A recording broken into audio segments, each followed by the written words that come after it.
काय लालेजी तुम्ही, कशाला तिकडे एवढं बोलायचं? हा, रणजॉय माहिती ना तुम्हाला कशी. आपण दुर्लक्ष करायचं, मोठी माणसं आहेत ती, नाही लय लक्ष द्यायचं. कशाला एवढी तणतण करायची गरज आहे? एवढी चिडचिड करायची काय गरज आहे का? मग दुसरं काय करायला पाहिजे होतं? मी येड लागलंय ना मला चिडचिड करायला. आणि तुम्ही तरी कशाला आलात इथं माझ्या माग? तुम्हाला पण त्या माधुरीशी लग्न करायचं होतं ना, जा करा. काय बोलताय तुम्ही? तुमच्या मागं नाही येणार तर कुणाच्या मागं येणार मग? हा, आणि त्या माधुरीशी लग्न करायचं असतं तर कवच केलं असतं मी. खोटं, माझं मन राखायला बोलताय. अहो खरं बोलतोय, खरंच बोलतोय. हा तुम्हाला खोटं वाटणारच, तुमच्याशी वागलोय पण तसंच ना मी.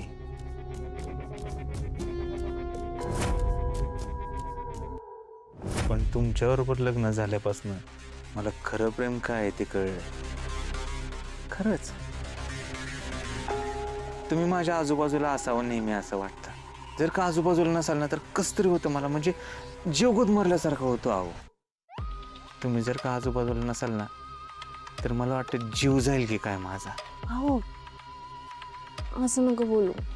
अहो खरंच वाटतं. नका टेन्शन घेऊ बरं तुम्ही. आणि उगाच मी आलेच दूध घेऊन. आओ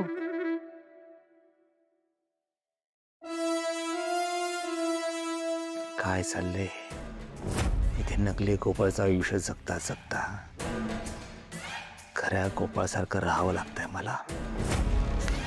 देवी सिंग जागा हो.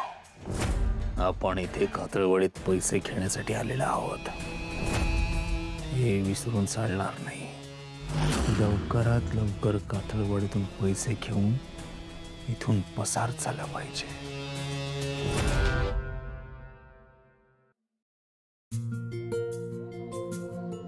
अगं माधुरी, अगं सोड. माधुरी सोड सोड म्हणते ना. काय ग, मी घासते, तू जा बरं आराम कर आज जाऊन. नाही नको, मला कामाची सवय. हो असेल, पण तू आमच्याकडे पाहुणी आहेस की नाही आता, आणि मला तुला कामं सांगणं बरं नाही वाटणार. आणि तुला तुझ्या घरी काय कामं करायची तेवढी कर, पण इथे मी अजिबात करू देणार नाही. मला असं बसून राहायला नाही आवडत अगं. हो चालेल, तरी इथं काम नाही करायचं. जा आज जा. आर्या, एक बोलू का? तू आणि तुझा दादा खूप छान आहे. म्हणजे आपली फारशी ओळख नाही, पण तरी पण तुझ्या दादाने माझा जीव वाचवला. आणि मी या घरात आल्यापासून तुम्हाला किती सांभाळून घेतलेस. माधुरी, काही विशेष नाहीये अगं त्यात.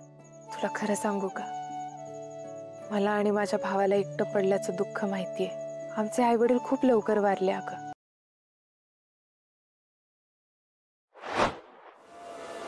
रा रा